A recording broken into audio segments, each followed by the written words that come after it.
บายเลอะชาแนลเนาะบรรยากาศวันนี้เขาจะไปโลปลาโลห้วยเนาะไปจำเบ็ดจำมองอยู่ห้วยน้ำห้วยไปแบบธรรมชาติทีมงานคาดไป2 คน3 คนเนาะแต่2 คนอีกคนหนึ่งไปอยู่ห้วยพันธาละ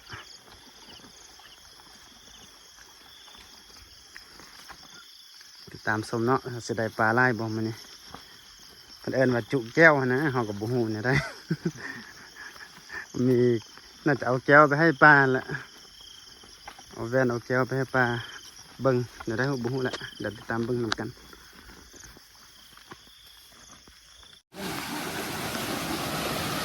บ่วันนี้นี่ก็มื้อนี้เอาบ้านๆอ๋อธรรมชาติเนาะธรรมชาติบ้านเฮาเห็นได้กินตัดนี่เฮาอย่าลองเอาบ้านปลายทั้ง มาเลยดำไตแล้วสักก้อน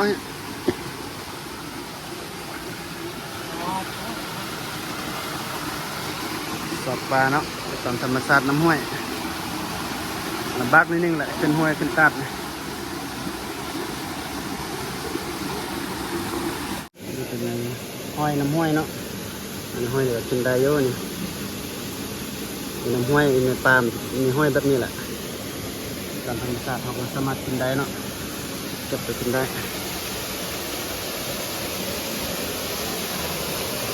น้ำตก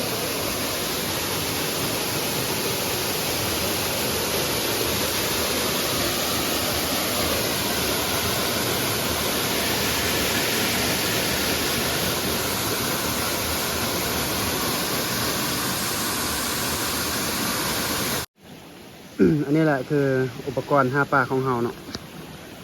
อากระบัวมันสิได้ได้นะบ่เคยเฮ็ด ประสบการณ์ก็จะมีหวดมีคล้องเนาะไว้ใส่ปลาตามเบิ่งเสียนเฮาเพิ่นสิเฮ็ดได้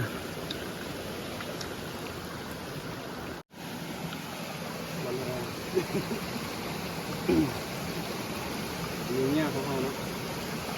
มีใส่ปลาแมงเมี่ยงนี่เขาเอิ้นแมงยังแมงกอกเนาะแมงกอกแมงแม่เอาตัวนี้เป็นตัวอ้อยเนาะหัวใส่กะเห็ดหุ่นนี่ให้ได้บุ้ยตองเนาะนี่คือตองเนาะนี่คือเนื้อของเขาเนาะแมงแม่เนาะเอามามัดใส่ตองเนี่ยเนาะเอาไว้เอาปลาพันเนาะมันนี่เนาะเป็นแบบง่ายสาบง่ายๆกันนอกเต็มบ่อนี่ ต้องเป็นไงอันนี้คืออุปกรณ์เนาะอุปกรณ์ในการหาปลามันนี่นะรุ่นนำกันเราจะได้บ่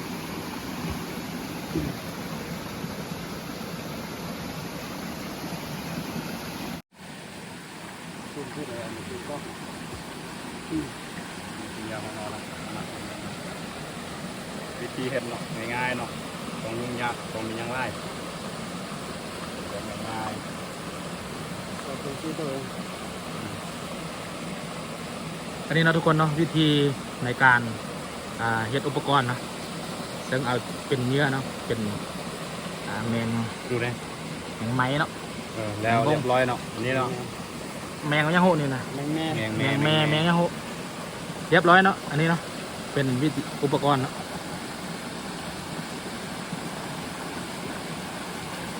เดี๋ยวเรามาเบิ่งวิธีการหาปลาเลยเนาะเราเนาะขั้นตอนการจุ่มปลาการแป้งเด็ดสุดกว่านั้นละติดตามเบิ่งสิได้บ่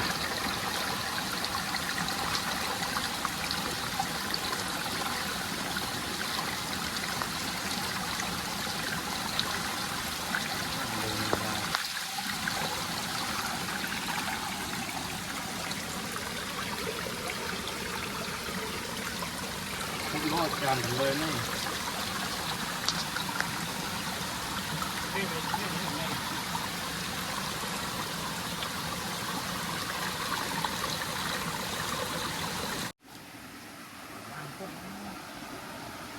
กำลังไปคิด มันไม่แง่ อะไรแค่นั้นติดตามต่อไป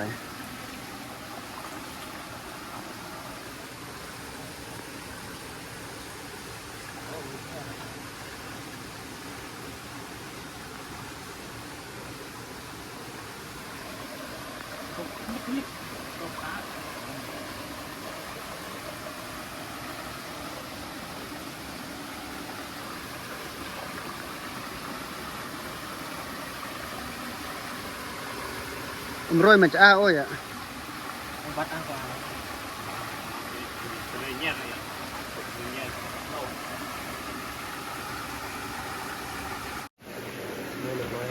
ปับมักซิบเนาะพี่น้องเนาะ ตรง เอาไปเมืองเลยนะตักเลยเนาะ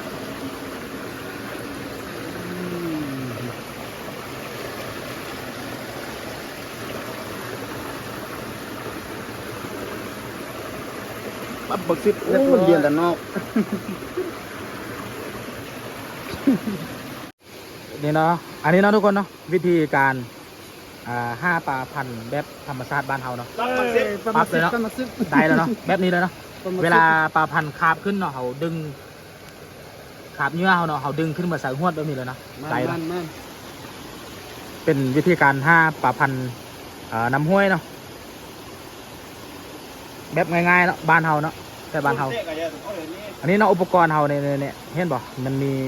เนื้อมันอยู่ปลายเนาะเป็นสีขาวเลยเนาะเอาตัวนี้นี่จุ่มลงไปน้ำเนาะแล้วก็เวลาปลามันคาบแล้วเขาจะรู้สึกเนาะว่าปลามันคาบเนาะแล้วเขาก็ดึงขึ้นมาใส่หวดเนาะอันนี้วิธีเนาะ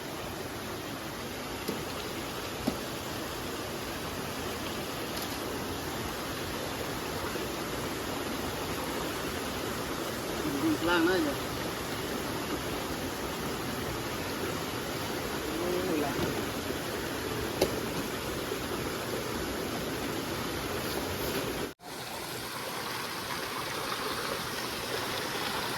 ด้านนี้วิธีจุแก้ว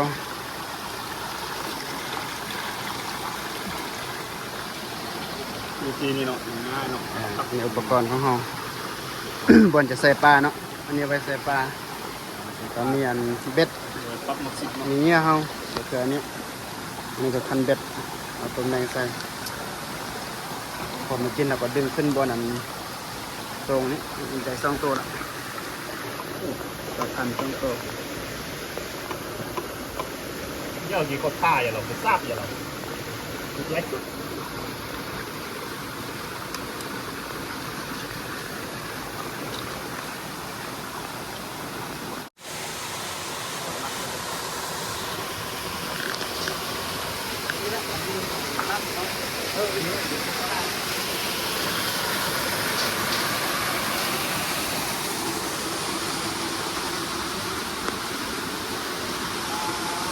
เอามาตีมากับ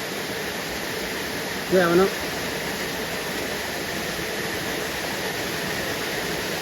เอามาตีกับแก้วกัน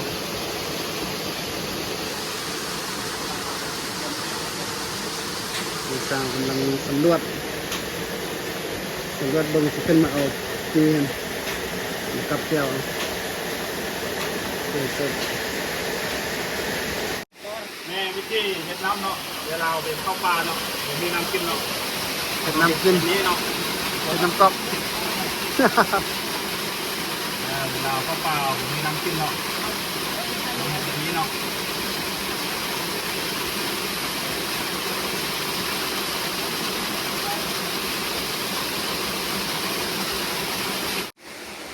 ภาษาอังกฤษเขาเรียกว่าเอากระเตาะเนาะกระเตาะเอามาเข้าไฟแล้วตักแก้วเนาะแก้วแล้วถึงเพิ่มแล้วเอาแล้ว โอ้ยมันก็บ่เห็นตีกล้วยไม่เห็ดกินกับแก้ว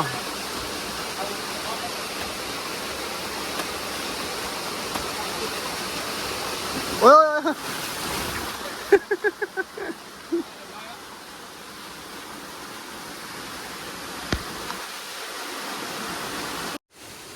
อ้าว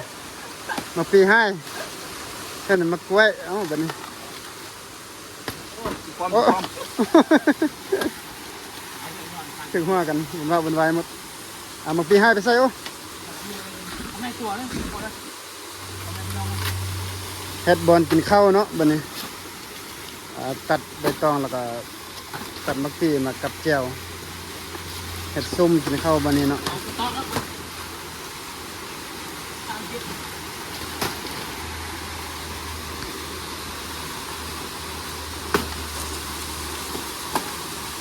ระวังเด้อเด้อโอ้คัก RPG นี่นะ อันนี้เนาะภาษาลาวนั้นเอิ้นว่ามากปีเนาะแต่ว่าถ้าเป็นอังกฤษเนาะหรือว่าภาษาอังกฤษนั่นเองเอิ้นว่ากระเตาะ กระเตาะ กินกับแจ่วเนาะแซ่บ กับแก้วเอสทางไทยเนาะสำเนียง โอเคได้กับแจ่ว เอสทางไทย เฮ็ดลำบังเด้อเอาปลาใส่ในนี่เนาะแล้วก็ไปตั้งไฟเฮ็ดลำบังโอ้ก็มีปลาก็มี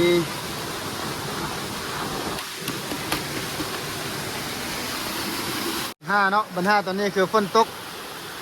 กำลังสิกินข้าวเนาะกำลังแต่งกินแต่งลามบังอยู่แล้วก็ฝนตกใส่ไฟมันมอดเราก็ต้องแต่งซุ่มใส่ไฟอีกก็บอลอยู่มันกินแถวอยู่อันกองมักหินใหญ่นี่ก็โอเคอยู่คนบ่ทึกคนเนาะแต่ว่าบอลเขาดังไฟเฮ็ดกินให้มันทึกคน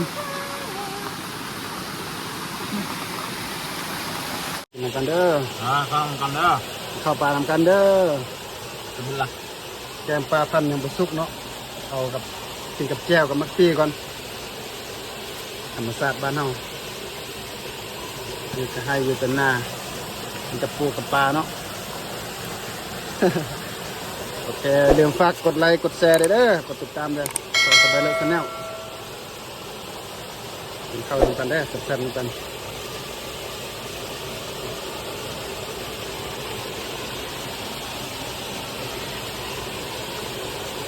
โอเคเด้อเจอกันใหม่คลิปหน้าคลิปต่อไปเจอกันใหม่